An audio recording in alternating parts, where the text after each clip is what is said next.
नमस्कार दोस्तों, स्वागत है आपका अपने चैनल स्टडी अड्डा में। तो दोस्तों, आज की इस वीडियो में हम बात करने वाले हैं ईवीएस का चैप्टर नंबर 4 जल यानी कि वाटर। तो इसके जो इम्पोर्टेंट एमसीक्यू क्वेश्चंस हैं वो सारे के सारे हम इस वीडियो में डिस्कस करने वाले हैं। तो वीडियो में अंत तक जरूर बने रहना। तो स्टार्ट कर लेते हैं।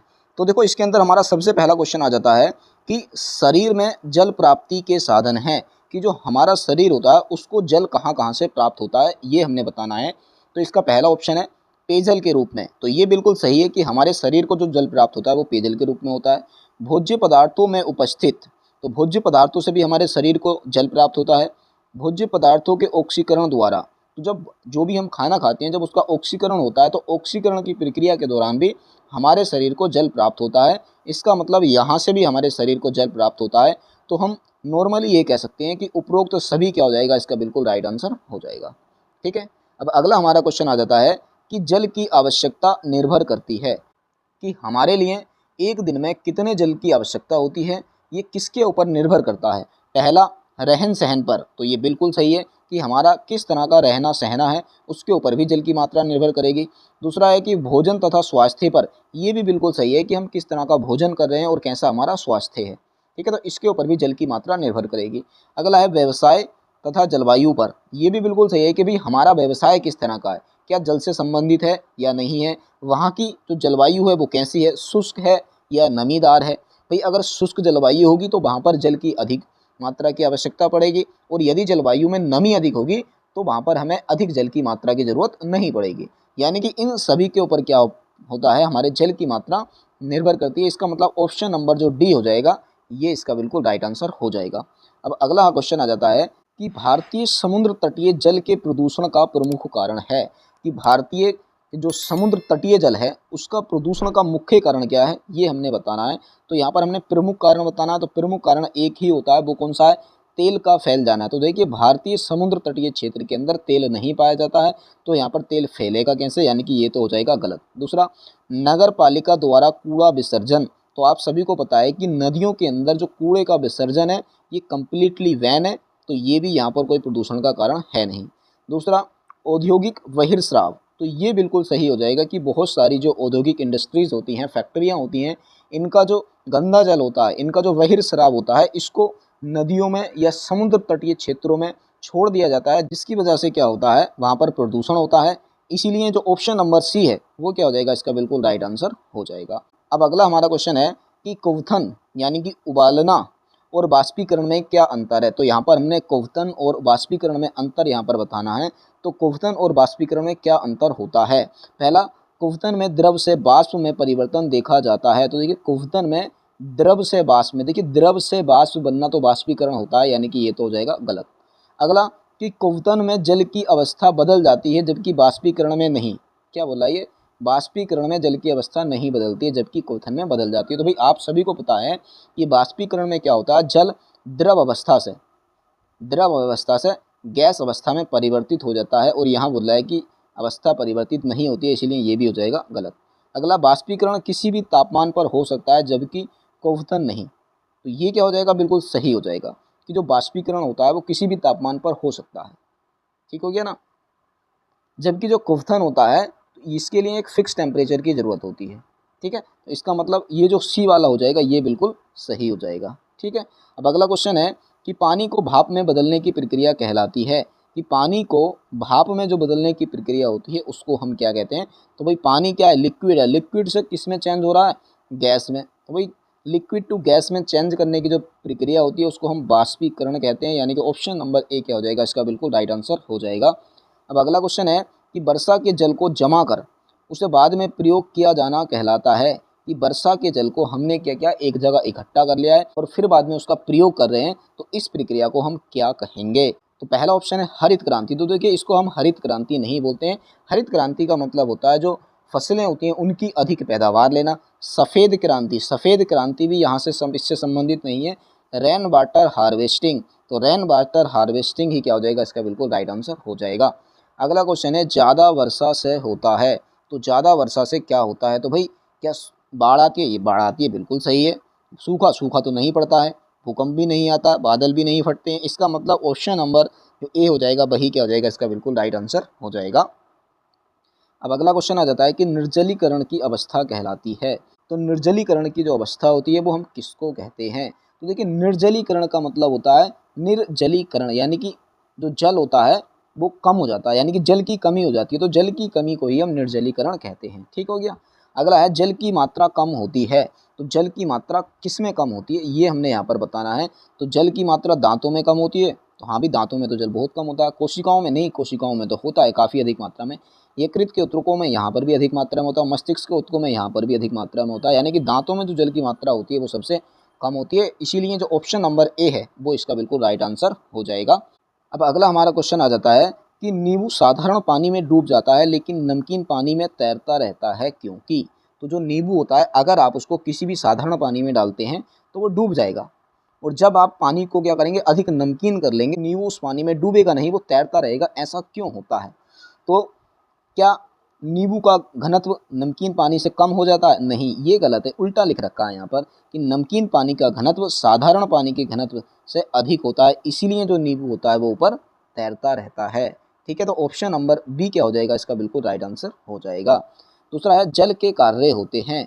तो जल के कौन कौन से कार्य हैं ये यहाँ पर हमने बताना है। तो यहाँ पर जो जल के कार्य हो जाएंगे, पहला है ताप नियंत्रण। तो बिल्कुल सही है कि जो जल होता है वो ताप नियंत्रण का कार्य करता है।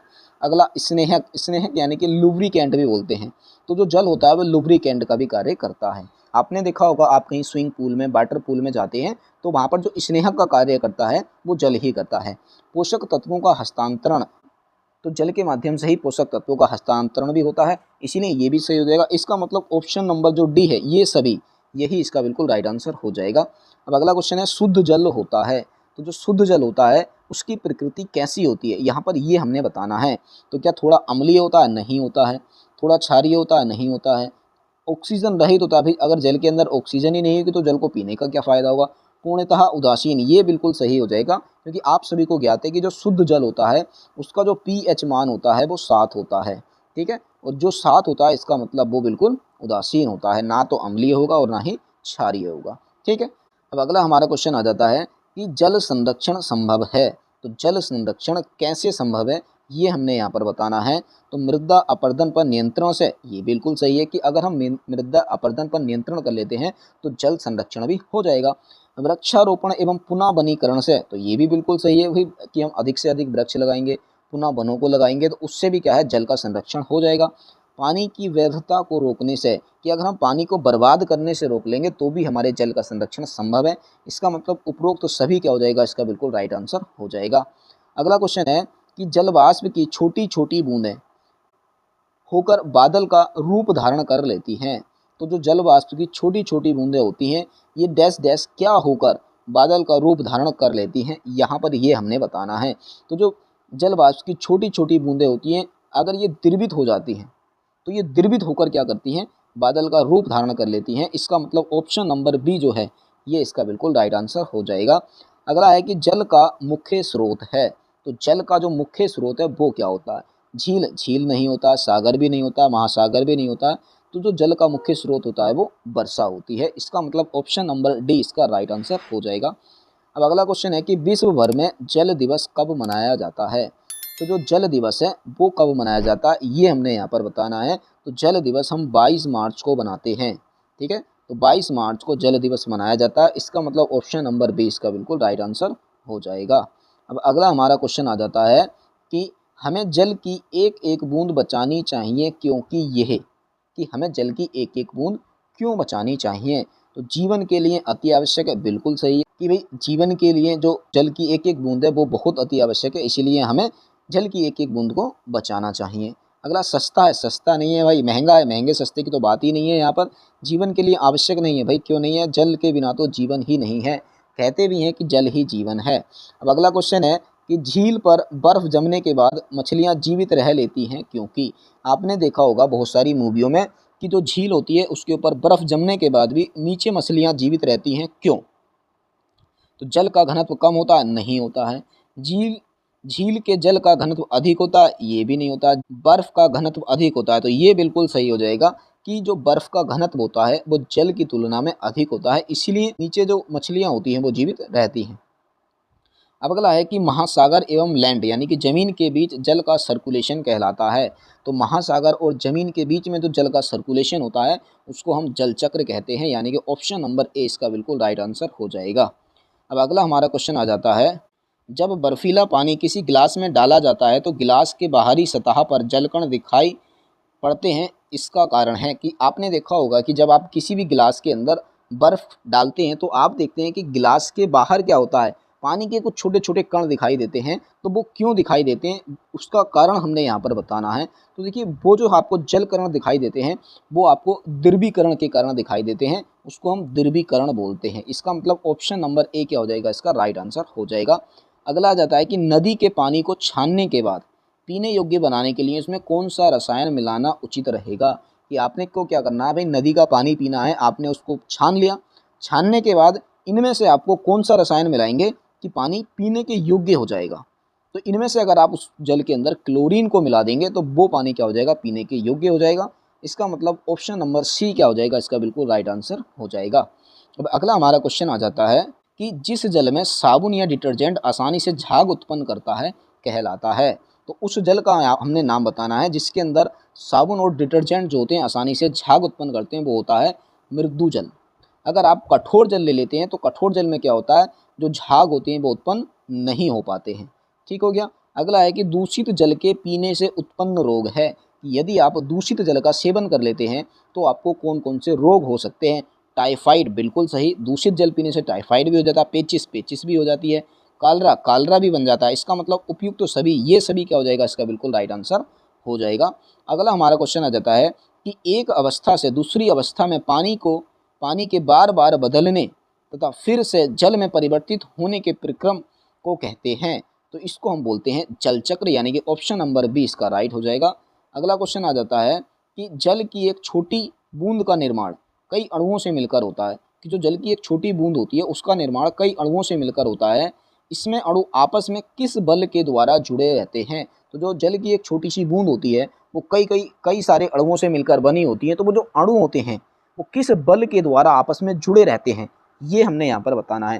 तो गुरुत्वीय बल, ये गुरुत्वीय बल नहीं हो जाएगा। केशिकत्व, नाभिकीय, ये भी नहीं हो जाएंगे। वो हो जाएगा अंतर आणविक बल, यानी कि ऑप्शन नंबर डी क्या हो जाएगा, इसका बिल्कुल राइट आंसर हो जाएगा।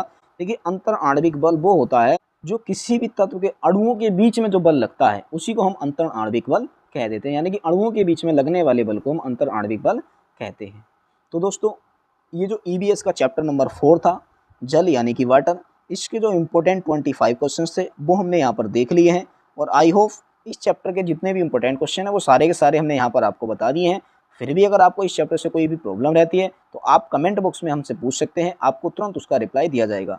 बाकी ये वीडियो आपको कैसी लगी कमेंट बॉक्स में ज़रूर बताइएगा। हाँ, अगर आपको ये वीडियो अच्छी लगी हो तो वीडियो को लाइक करना, अपने दोस्तों को शेयर करना, और हाँ, अगर आप चैनल पर नए हैं तो चैनल को सब्सक्राइब कर लेना। बाकी मिलते हैं फिर बहुत ही जल्द एक नेक्स्ट वीडियो में, तब तक के लिए बेस्ट ऑफ लक।